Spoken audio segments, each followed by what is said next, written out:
Hola Nakamas, he vuelto con los vídeos habituales después de mucho tiempo. Hoy les hablaré un poco sobre el ojo, más específicamente sobre algo conocido como inmunoprivilegio ocular. Bueno, sin más que agregar, comencemos. Como sabemos, la principal característica del ojo es permitir la visión. Cuando la luz llega al ojo viaja por diferentes tejidos y compartimientos hasta llegar a la retina, en donde se inicia la respuesta sensorial.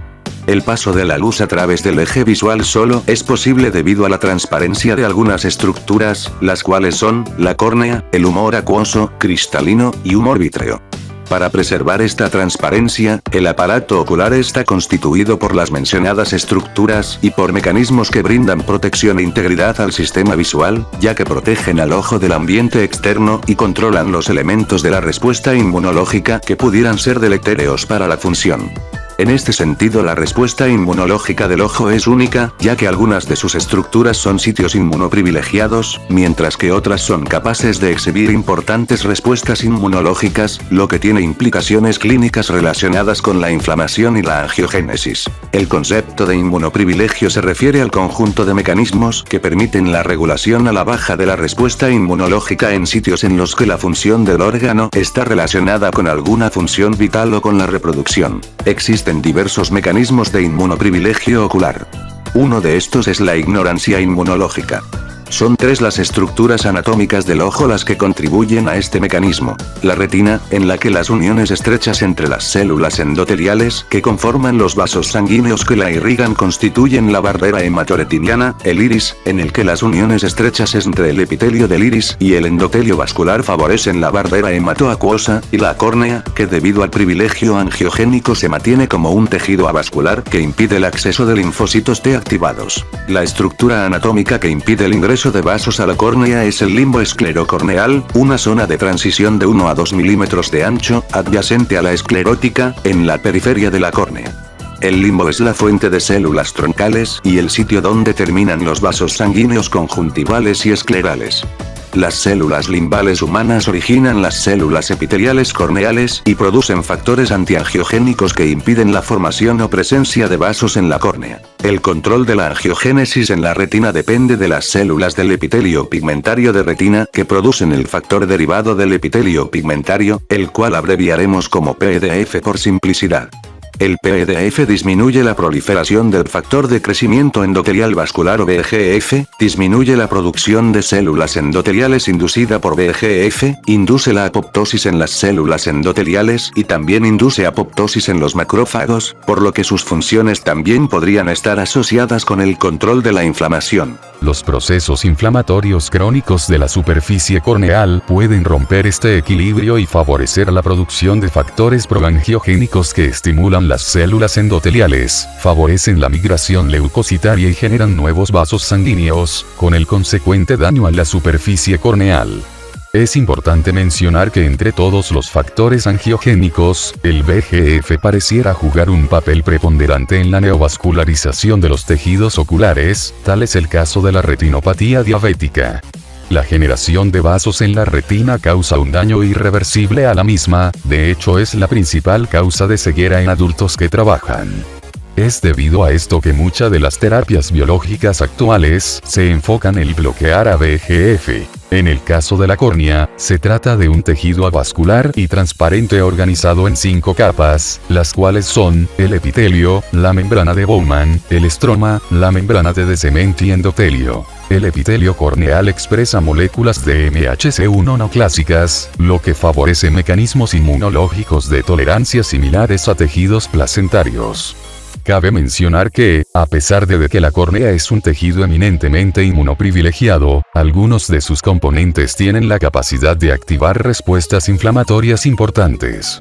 Tal es el caso de las células presentadoras de antígeno o APC que se encuentran en el epitelio y el estroma corneal, y que funcionan como células centinelas.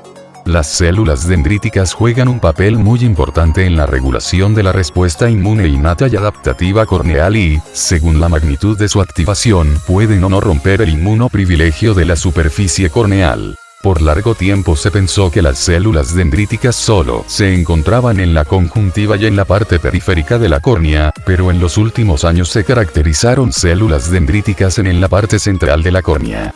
En condiciones no patológicas, el estroma corneal contiene un número significativo de células dendríticas cuya maduración está determinada por la expresión de moléculas coestimuladoras como CD45, CD11C, CD40, CD80 o CD86 posterior a un estímulo antigénico o dañino. Las células dendríticas corneales pueden activar linfocitos T por medio de las moléculas de MHC clásicas, cooperar con la formación de anticuerpos dependientes e inducir tolerancia. Bajo ciertos estímulos como infecciones o traumatismos, se ha visto un incremento de células dendríticas que expresan MHC2 en la parte central del estroma corneal.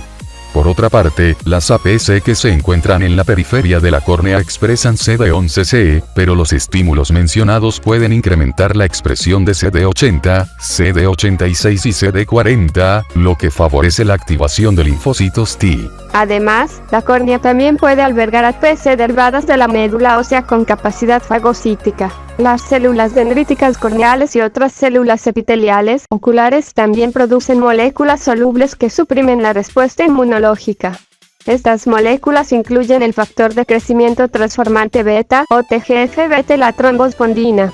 El TGF-beta permanece en el humor acuoso de forma inactiva hasta ser activado por la trombosbondina. Una vez activo, el TGF-beta regula de modo negativo la expresión de moléculas coestimuladoras y la activación de linfocitos T. Este último mecanismo de desregulación negativa es parte de otro proceso de inmunoprivilegio denominado desviación antigénica asociada a la cámara anterior a CAI. La función de las APC durante la CAI es capturar antígenos derivados del ojo y transportarlos al órgano linfoides secundarios, los cuales son los ganglios locales, los ganglios mesentéricos y el vaso.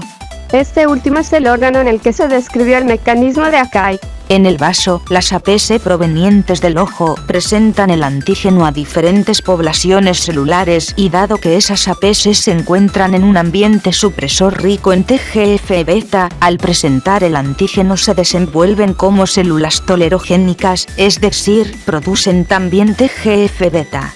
Los linfocitos activados por el antígeno presentado por dendríticas tolerogénicas contribuyen con más producción de TGF-beta y IL-10. Ese microambiente inmunosupresor induce la diferenciación de linfocitos T reguladores, lo que asegura que cuando los linfocitos T específicos de antígenos oculares regresen a la cámara anterior, reconozcan el antígeno y originen intraocularmente más citocinas reguladoras de la respuesta inmune. Otras moléculas solubles que contribuyen al inmunoprivilegio ocular y que se encuentran de manera constitutiva en el humor acuoso y sobre la superficie ocular son la hormona estimuladora de melanocitos o MSH y el péptido intestinal vasoactivo o VIP.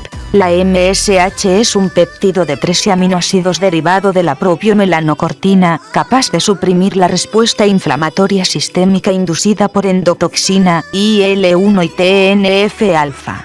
La MSH puede regular de modo positivo su producción y su propio receptor favorece la síntesis de IL-10 por macrófagos y dendríticas e inhibe la generación de intermediarios reactivos de oxígeno. Debido a lo anterior, MSH regula negativamente la presentación de antígenos y favorece la actividad de los linfocitos T reguladores. Por otra parte, el VIP es capaz de inducir la producción de citocinas antiinflamatorias y en modelos murinos de infección ocular, regular en forma negativa la síntesis de TNF-alfa, IL-1, IL-6, IL-2 e IFM-gamma. Un mecanismo similar a la ACAI es la desviación inmunológica asociada a la cavidad vítrea, en la que los antígenos introducidos a la cavidad vítrea o introducidos al espacio subretinal inducen una desviación inmunológica indistinguible de la ACAI, lo que favorece una supresión de la respuesta inflamatoria dependiente de linfocitos T y específica del antígeno en cavidad vítrea y retina. Si alguno de los mecanismos fallara o no se pudiera contener la llegada intraocular de linfocitos T activados, las células endoteliales de la córnea expresan de modo constitutivo CD95L, lo que causa la muerte por apoptosis de los linfocitos activados mediante la interacción con CD95. La CD95L también se expresa en otros sitios estratégicos del ojo, como retina, iris y cuerpo ciliar. Otra molécula que contribuye a la apoptosis celular es el ligando inductor de apoptosis relacionada al TNF, el cual puede ser secretado de forma soluble por el epitelio conjuntival y corneal hacia la lágrima. Al parecer las funciones de este ligando están asociadas también con la vigilancia antitumoral. Además, las células endoteliales corneales y las células del epitelio pigmentario de la retina expresan PDL1, una molécula que inhibe la activación de linfocitos T. La regulación de la actividad del complemento es un mecanismo de control de la respuesta inflamatoria ocular. Las células epiteliales y endoteliales corneales y las células de retina inhiben la activación del complemento mediante CD55 y CD59. Y bueno nakamas, por ahora esto es a grandes rasgos el inmunoprivilegio ocular. Si quieren que continúe con los mecanismos de defensa ocular y su contexto anatómico, pueden dejarlo en los comentarios, y bien, sin más por agregar, nos vemos en el siguiente video.